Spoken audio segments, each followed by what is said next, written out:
대천항에서 한 1시간 정도 배를 타고 가면 삽시도라고 있습니다. 삽시도에 삽시간에 다녀왔습니다. 섬에 들어갔는데 이제 다음 날 목사님에게 연락을 받았어요. 안병열 집사님이 항암 치료 중이셨는데 급격하게 좀 악화되어서 중환자실에 들어가셨고 이제 호흡이 좀 불안정하고 또 이제 코로나 때문에 가족들도 면회가 안 되는 상황이라고 하는 이야기를 전달받았습니다.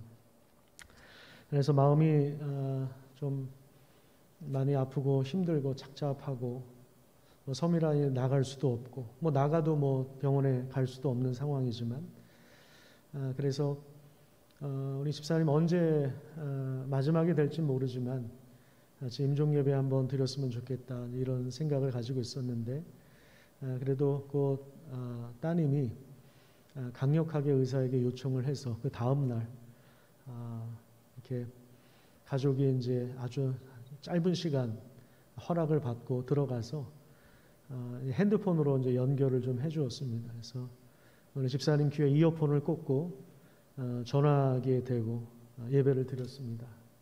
저 높은 곳을 향하여 날마다 나아갑니다. 이 찬양을 불러드리고 또 말씀을 같이 읽고 간단하게 나누고 또 우리 집사님 영혼을 위해서 하나님 앞에 의탁하는 그런 기도를 했는데 그 임종예배 드리고 나서 그날 저녁에 그러니까 수요일 저녁에 돌아가셨다는 그런 연락을 받았습니다. 죽음을 앞두고 있을 때 우리에게 가장 위로가 되는 것, 코로나 때문에 서로 만나지도 못하고 사랑하는 가족조차도 그 임종을 앞둔 순간에도 의사의 허락 없이는 만날 수 없는 그런 세상 속에 살고 있는데 여러분 우리에게 가장 결정적인 위로가 있다면 그것은 바로 복음입니다. 우리가 복음 안에 있다면 서로 만나지 못한다 할지라도 또 위기 상황에 있다 할지라도 또 죽음 앞에 있다 할지라도 그것이 우리에게는 가장 큰 위로가 되는 것입니다. 죽음을 앞둔 분들에게도 또 우리 살아있는 우리에게도 복음은 굉장히 중요한 것입니다. 복음을 통해서 우리가 삶을 살아가고 또 우리 인생의 그 마지막이 되었을 때 자연스럽게 우리 주의 친절한 품에 안길 수 있는 우리 성도님들 되셨으면 좋겠습니다. 우리 제가 2주 전에 이사야 55장 본문을 가지고 설교를 했는데 이 55장 말씀이 복음을 가장 잘 드러내고 있는 그런 본문입니다. 복음이라고 하는 것은 하나님이 준비하신 풍성한 식탁입니다. 이사야 55장 1절부터 우리 3절까지 우리 같이 한번 좀 읽도록 하겠습니다. 성경책 다 있으시죠? 직접 좀 찾으면서 오늘 55장부터 쭉 훑을 거니까 한 장씩 쭉 훑어갈 거니까 필요하면 메모도 좀 하셨으면 좋겠습니다. 우리 이사야 55장 1절부터 3절까지 우리 같이 읽도록 하겠습니다. 시작. 오호라 너희 모든 목마른 자들아 물로 나아오라. 돈 없는 자도 오라. 너희는 와서 사 먹되 돈 없이 값 없이 와서 포도주와 젖을 사라. 너희가 어찌하여 양식이 아닌 것을 위하여 은을 달아주며 배부르게 하지 못할 것을 위하여 수고하느냐. 내게 듣고 들을지어다. 그리하면 너희가 좋은 것을 먹을 것이며 너희 자신들이 기름진 것으로 즐거움을 얻으리라. 너희는 귀를 기울이고 내게로 나와 들으라. 그리하면 너희의 영혼이 살리라. 내가 너희를 위하여 영원한 언약을 맺으리니 다윗에게 허락한 확실한 은혜이니라. 헛된 수고로 인하여 지친 사람들, 또 목마르며 인생의 갈증을 느끼는 사람들, 모든 허기진 사람들을 초대합니다. 와서 하나님의 은혜의 만찬을 즐기면서 영원한 만족을 얻으라고 말씀하고 있습니다. 돈 없이 올 수 있다고 이야기합니다. 노숙자도 올 수 있고 값 없이 누구든지 와서 그 어떤 사람도 와서 이 만찬을 즐길 수가 있습니다. 이것이 공짜인 이유는 값어치가 없어서가 아니라 그 값을 하나님께서 이미 다 지불하셨기 때문입니다. 우리는 지난 이사야 55장으로 오는 이 과정에서 이사야 50장에서는 학자의 혀를 가진 종의 깨우침과 말씀의 헌신을 통해서, 그리고 53장에서는 종의 고난과 희생과 대속의 죽음으로 인해서 하나님이 이 모든 값을 지불하셨고, 그래서 55장에 하나님이 허기진 자들에게 이 놀라운 구원과 은혜의 식탁을 제공하시는 것입니다. 이것이 바로 복음인 것입니다. 하나님이 완전하게, 완벽하게 다 준비를 하신 거예요. 우리는 어떻게 하면 됩니까? 그냥 가서 먹으면 되는 거예요. 먹으면 되는 것입니다. 그 만찬을 즐기면 되는 것입니다. 우리는 하나님의 은혜를 얻기 위해서 무엇인가 우리가 노력을 하거나 뭔가 또 덧붙이거나 뭐 공로를 쌓거나 업적을 남기거나 그럴 필요가 전혀 없습니다. 그냥 값없이, 돈 없이 와서 아버지 집에 가서 그저 먹고 즐거움을 얻으면 되는 것입니다. 그 은혜의 만찬에서 우리는 하나님의 은혜와 긍휼과 사랑을 맛볼 수가 있는 것입니다. 그리고 나서 이제 55장 이후에 보면 이 은혜의 만찬에 초대되어서 먹고 즐기는 사람들, 하나님이 베푸신 이 복음의 놀라운 은혜를 경험한 사람들, 하나님이 이 사람들을 통해서 얼마나 놀라운 일을 행하시는가, 이것을 이제 이사야 66장까지 이제 이사야 후반부에서 절정으로 이제 보여주고 있는 거예요. 이게 하나님이 행하시는 일들에 대한 절정이 이제 56장부터 66장까지 쫙 이제 나오는데, 오늘과 이제 다음 주에 두 번 걸쳐서 그 부분을 같이 나누도록 하겠습니다. 이사야 56장으로 넘어가면 좀 당황스러운 말씀이 나옵니다. 1절과 2절에 보면요, 정의를 행하라고 이야기하고 또 안식일을 지키라고 이야기하고 악을 행하지 말라 이렇게 이야기합니다.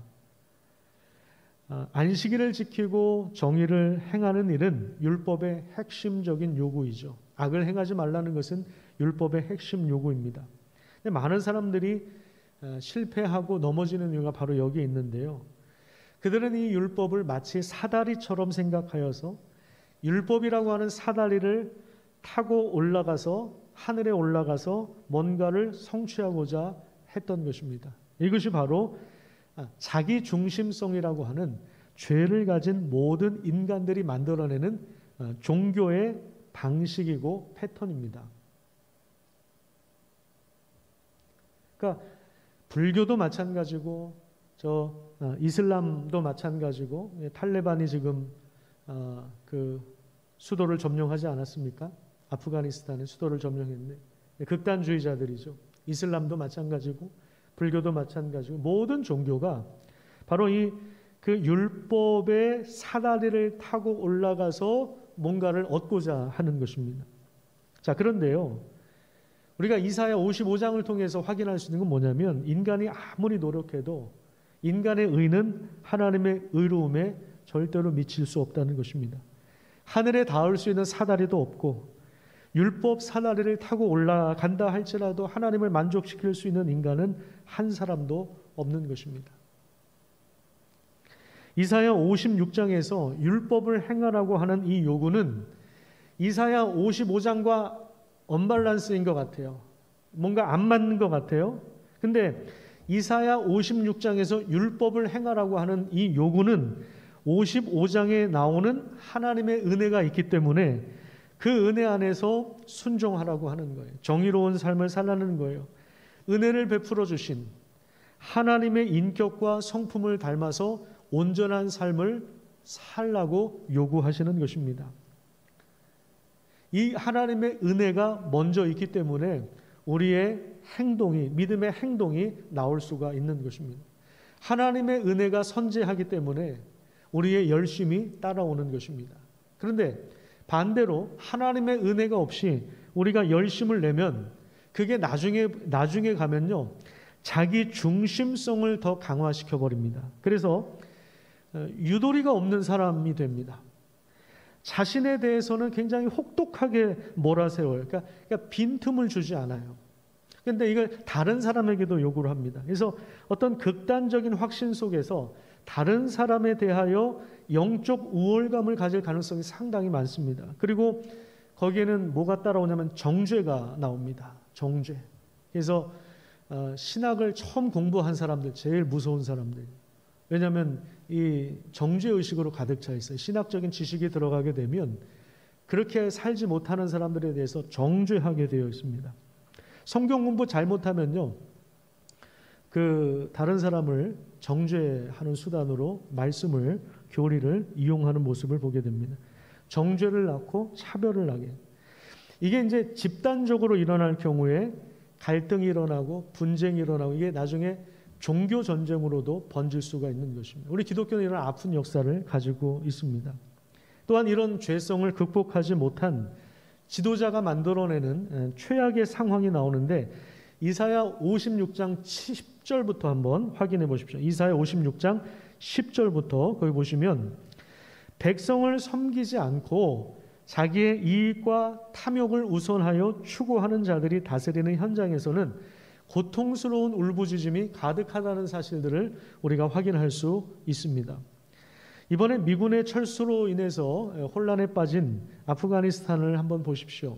그 뉴스를 보면 얼마나 가슴 아픈 이야기들이 장면들이 펼쳐지고 있습니까? 어린 아기라도 받아달라고. 나는 탈출을 못하더라도 우리 어린 아기는 좀 받아달라고 철조망 사이로 군인들에게 그 아이를 내맡기는, 그 아이 평생 못 볼 수도 있는 상황인데 아이라도 좀 탈출하게 해달라고 그렇게 내맡기는 이 부모의 절규가 일어나는 그 현장을 한번 보십시오. 이 공포 정치로 인한 탄압과 죽음이 얼마나 계속될지 모르는 상황 속에 있습니다.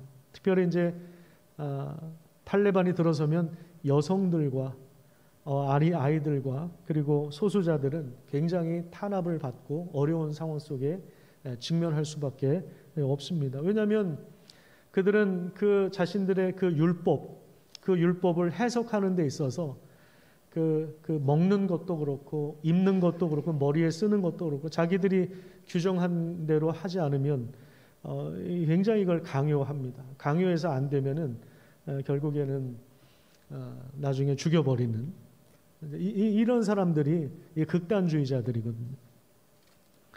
여러분, 이런 상황에서 평안을 얻을 수 있는 길이 뭔지 아십니까? 이런 상황에서 평안을 얻을 수 있는 길은 바로 죽음뿐입니다.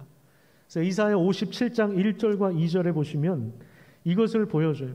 의인이 죽어도 마음에 두는 자가 없다. 의인들이 악한 자들 앞에서 죽임을 당하는데 그들은 오히려 어디에 들어갔다고 이야기합니까?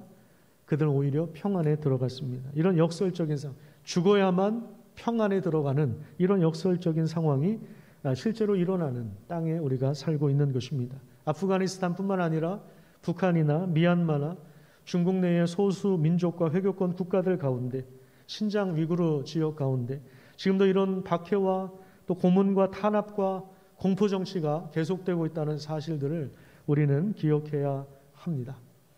그 다음에 58장에서 보면요, 자기 중심성이, 그러니까 죄가 종교와 만날 때 어떤 일이 벌어지는지 보여주고 있는데 1절부터 7절 말씀이 여러분들 가지고 있는 개역개정으로는 그 의미가 좀 이렇게 오해하게 만들기 때문에 세 번역으로 좀 자막을 준비했습니다. 세 번역으로 제가 좀 읽어드릴 테니까 여러분들이 화면을 보면서 좀 확인하셨으면 좋겠습니다.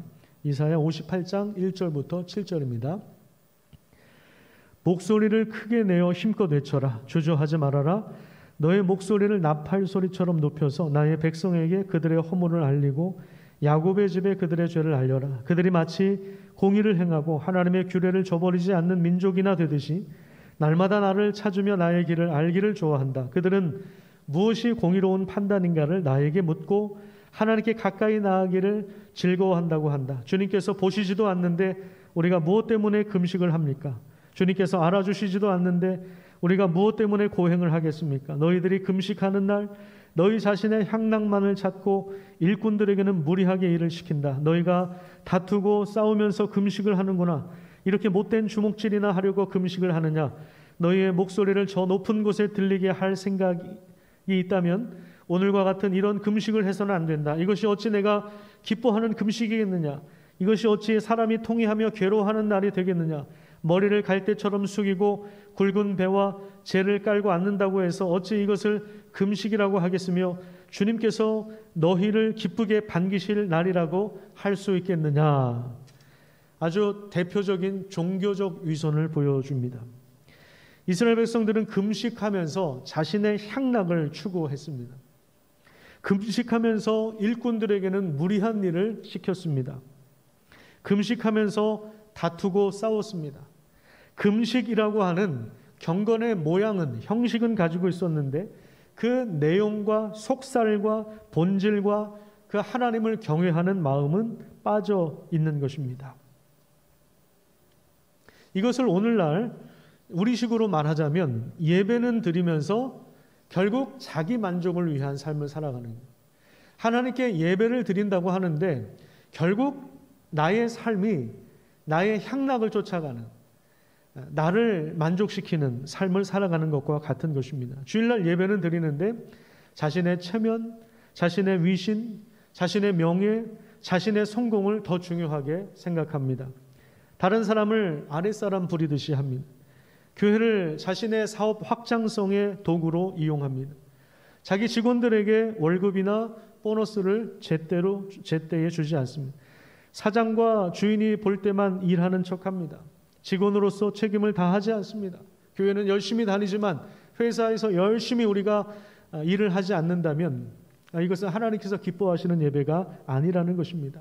예배를 드리면서 거짓말을 하고, 예배를 드리면서 돈 빌리는데 안 갚고, 다른 사람을 속이며, 앞에서 또 뒤에서 하는 말이 각각 다른 상황들, 예배를 드리면서 여전히 돈을 숭배하는 이런 모습들, 이것이 바로 거짓 종교의 진수이고 종교적인 위선과 허세를 드러내고 있는 것입니다. 이것이 바로 죄의 본질이라고 할 수 있는 자기 중심성이 종교와 결합될 때, 그러니까 종교라고 하는 것과 자기 중심성이 결합될 때 이런 모양새가 나타나는 거예요.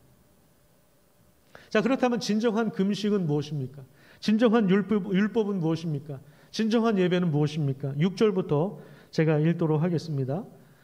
내가 기뻐하는 금식은, 그러니까 하나님이 기뻐하시는 금식은 뭐냐면 그냥 밥 굶는 게 아니라 부당한 결박을 풀어주는 것.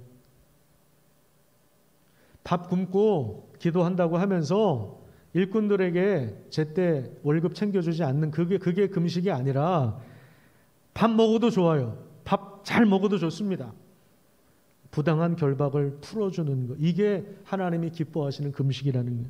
멍해줄을 끌어주는 것, 압제받는 사람 놓아주는 것, 멍해를 꺾어버리는 것, 바로 이런 것들이 아니냐. 또한 굶주린 자들에게 너의 먹거리를 나누어 주는 것, 떠도는 불쌍한 사람을 집에 맞아들이는 것이 아니겠느냐.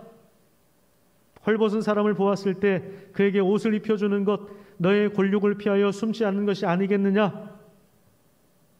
진정한 신앙은 억눌림 당한 사람을 위로하고 그들의 처지를 개선하기 위해서 함께 노력하고 분쟁과 문제를 해결하기 위해서 노력하고 서로 짐을 나누어지고 소외되고 병들고 가난한 이웃들을 돌보고 말씀을 전하는 선교사들을 대접하는 것입니다. 이것이 바로 금식이고 경건이고 율법이고 기도이고 예배이고 신앙인 것입니다.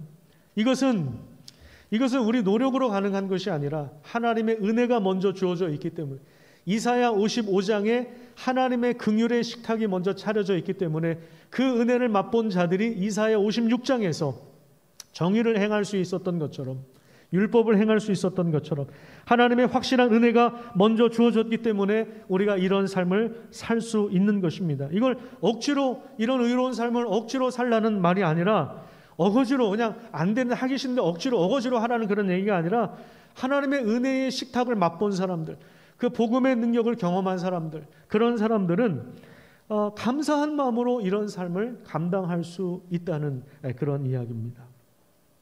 그런데 하나님의 은혜가 없는 사람들은 뭔가 종교적인 제스처를 취해야 되니까 금식은 하는데 금식하면서 다투고, 금식하면서 거짓말하고, 금식하면서 돈 안 갚고, 이게 진정한 신앙이 아니라는 거예요. 다른 사람을 억압하고. 그래서 이사야 59장으로 가서 보세요. 1절과 2절을 보시면 하나님이 능력이 없어서 너희들이 망한 게 아니다. 바로 이스라엘 백성들의 죄의 문제였다는 사실들을 언급하고 있습니다. 그래서 그게 이제 이사야 59장 1절과 2절, 8절까지 쭉 그 얘기를 하고 있는 거예요. 하나님이 손이 짧아서, 하나님 능력이 없어서도 아니고, 바벨론 신보다 못해서도 아니고, 이스라엘 백성들이 죄를 지었기 때문에 이런 현상들이 일어났고, 너희들이 망했고, 너희들이 포로로 끌려갔고 심판을 받은 것이다. 이렇게 하나님께서 말씀하신 것입니다. 자, 그런데 여기 놀라운 일들이 벌어집니다. 이 말씀 앞에서 이스라엘 백성들, 사람들 가운데 회개하는 사람들이 나오는 거예요. 회개하는 사람들. 그래서 자신의 죄를 자백합니다. 그게 이제 9절부터 나오는 거예요. 9절부터 15절까지 자신의 죄를 자백하는 사람들이 나옵니다. 그래서 제가 요약을 해드리면, 우리의 죄 때문에 정의가 실종되었습니다. 어둠이 임했습니다. 슬픔이 가득 찼습니다. 구원을 바라지만 더욱 멀어졌습니다. 우리가 하나님을 배반한 결과 이 땅에 포악과 폐역을 말하고 거짓말이 가득합니다. 이렇게 자신들의 죄를 고백하는, 많은 숫자는 아니었겠죠. 소수의 사람들이었겠죠. 그런 사람들이 하나님 앞에 자신의 죄를 자백하는 이런 모습들이 나오는 것입니다. 그런데 이 죄의 고백과 함께 그들은 놀라운 부흥을 경험합니다. 하나님께서 완전한 회복을 그들에게 말씀해 주시는 것입니다. 하나님은 지금 무너져 있는 이런 상황들, 정의가 실종된 이런 상황들을 기뻐하지 않으시고 그들을 포기하지 않으신다는 그런 말씀을 하나님께서 다시 해주십니다. 그것이 이제 이사야 59장 16절부터 60장으로 넘어가면, 특별히 그 중심 내용이 60장부터 61장, 62장까지 집중해서 나오는 것입니다. 여기에 놀라운 하나님이 부흥의 역사를 일으켜 가실 것이다라고 하는 것을 약속해 주신 것입니다. 누구한테요? 하나님의 말씀을 듣고 자신의 죄에 대해서 가슴 아파하고 회개하는 사람들. 그 인원이 많지는 않아요. 소수예요. 하지만 그 남은 자들을 통해서 하나님은 다시 회복의 말씀을 주시는 것입니다. 이것이 바로 오늘 본문 말씀이에요. 자, 이사야 60장 1절부터 3절까지 우리 같이 한번 읽도록 하겠습니다. 시작. 일어나라, 빛을 발하라. 이는 내 빛이 이르렀고 여호와의 영광이 내 위에 임하였음이니라. 보라, 어둠이 땅을 덮을 것이며 캄캄함이 만민을 가리려니와 오직 여호와께서 내 위에 임하실 것이며 그의 영광이 내 위에 나타나리니 나라들은 내 빛으로, 왕들은 비치는 내 광명으로 나아오리라. 정말 놀라운 반전 아닙니까? 이스라엘 땅은 오랫동안 황폐하였습니다. 들짐승의 오물과 울음소리로 가득한 땅이 되었습니다. 성전은 이미 파괴되었고 불타버렸고 성읍과 집은 불에 다 탔고, 거기에 황폐된 땅에는 나이든 노인들이 쓸쓸하게 그 땅을 지키다가 한 사람씩 죽어 나갔습니다. 청년들과 웬만한 장정들과 신하들, 공부 좀 했던 사람들은 거의 다 바벨론의 포로로 끌려갔습니다. 나라를 이끌 만한 그런 실력 있는 엘리트, 귀족의 자녀들, 다니엘을 비롯해서 다 바벨론으로 끌려갔던 것입니다. 당시 지금의 미국과 중국보다 더 강하고 탈레반보다 더 잔인한 바벨론 정부와 군인들에 의해서 이스라엘 나라가 밟히고 조롱을 당했던 상황이에요. 누가 봐도 절망적인 상황이에요. 미래를 꿈꿀 수 없었던 민족이었습니다. 여러분, 36년 동안 우리가 일제에 짓밟히지 않았습니까? 근데 지금도 그 영향을 받고 있잖아요. 지금도 36년 동안 밟혔는데 지금도 거기에서 정신적으로는 헤어나오지 못하는 역사적인 아픔이 우리에게 있지 않습니까? 근데 70년을 황폐한 땅으로 있었어요. 70년을. 이스라엘이 1945년도에 독립은 했지만, 지금 이제 나라적으로는 강소국이 됐지만, 지금 이 성경 말씀이 이사야 선지자를 통해서 선포된 이때는 굉장히 절망적이었다는 거예요. 상한 갈대였고 꺼져가는 심지였습니다. 미래를 꿈꿀 수 없었던 민족이었어요. 그런데 상한 갈대를 꺾지 않고 꺼져가는 심지를 끄지 않으시는 하나님은 그런 이스라엘을 향해서 명령하십니다. 일어나라, 빛을 발하라. 이렇게 말씀하시는 것입니다. 더 이상 주저앉아 있지 말고, 더 이상 쫄지 말고 일어서라는 것입니다. 그리고 빛을 발하라고 합니다. 놀라운 이야기입니다. 빛을 발하라. 여러분, 빛을 발할 수 있는 이유가 무엇입니까? 빛을 발할 수 있는 이유가 뭐예요? 하나님의 영광이 백성들 가운데 임했기 때문에, 겸손하게 그 말씀을 듣고 회개하고 자복하면서 하나님 앞에 나아가려고 하는 사람들, 그 사람들에게 하나님의 영광이 임했기 때문에 빛을 발할 수가 있는 거예요. 그래서 하나님의 영광이라고 하는 것은 하나님의 인격과 성품을 말하는 것입니다. 하나님의 빛이 모든 절망과 어둠과 죄악을 뚫고 들어오시는 것입니다. 그 소수의 사람들에게 들어오시는 것입니다. 뿐만 아닙니다. 하나님은 이스라엘을 세상의 모든 중심에 놓으십니다. 그래서 나라들과 왕들이 그 빛이 있는 하나님의 영광이 다시 임한 그 이스라엘 가운데로 모입니다. 이게 3절에 그렇게 나와 있죠. 하나님의 빛과 광명을 보면서 걸어오는 거예요. 사방에서 나오는 거예요. 사방에서. 포로로 잡혀있던 자손들도 한 사람씩 돌아옵니다. 그것이 그들에게 기쁨이 됩니다.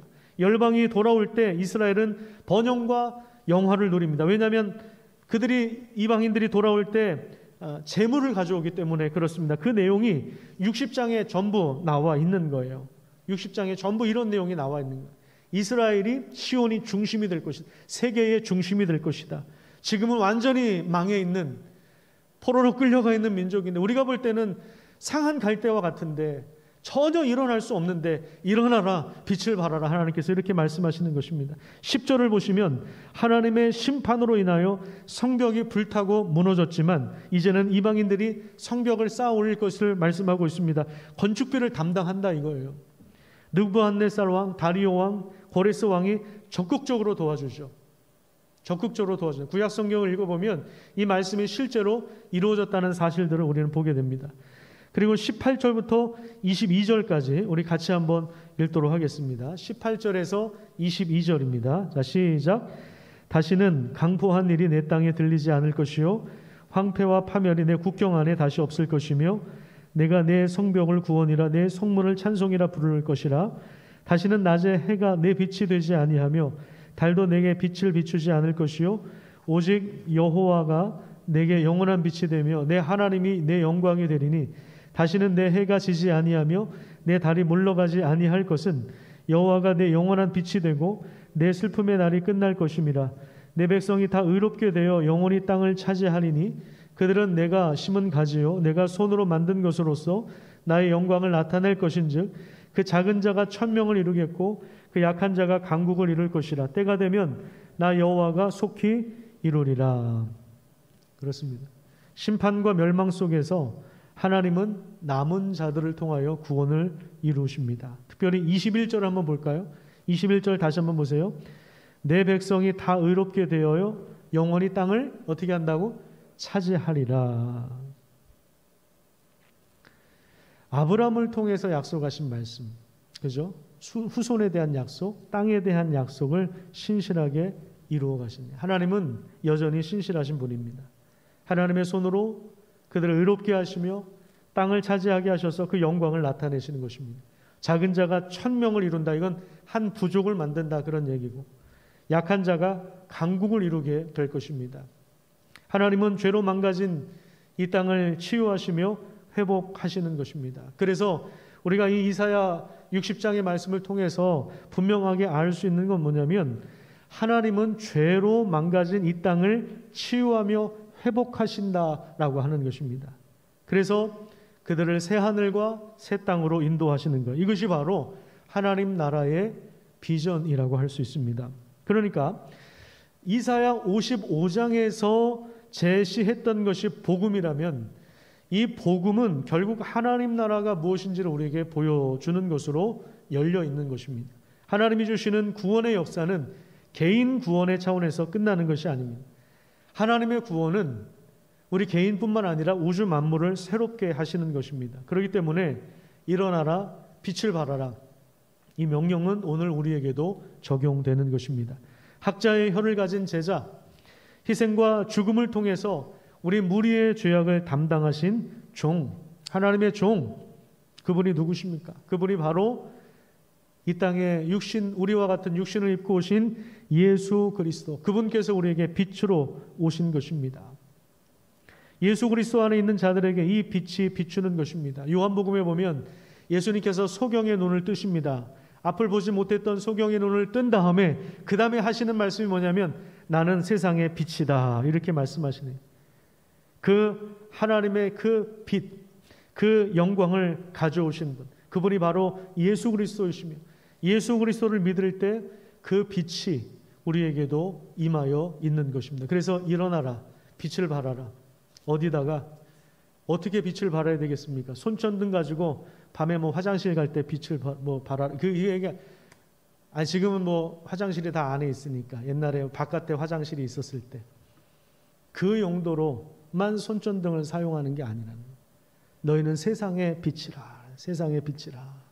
그냥 개인 손전등 가지고 너가 필요할 때만 쓰라 그 얘기가 아니라 너희는 세상의 빛이라.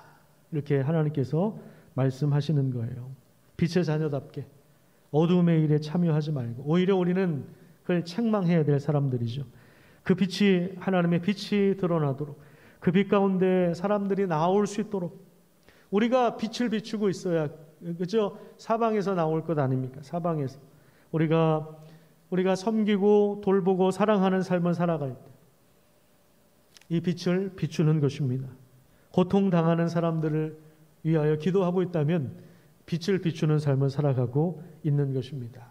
여러분, 우리 주변에 고통당하는 이들을 위하여 기도하는 삶을 살아가시기를 축복합니다. 북한과 미얀마와 아프가니스탄을 위해서 정기적으로 함께 기도하시기를 바랍니다. 하나님의 빛이 여러분들 가운데 이미 임했습니다. 기도하겠습니다.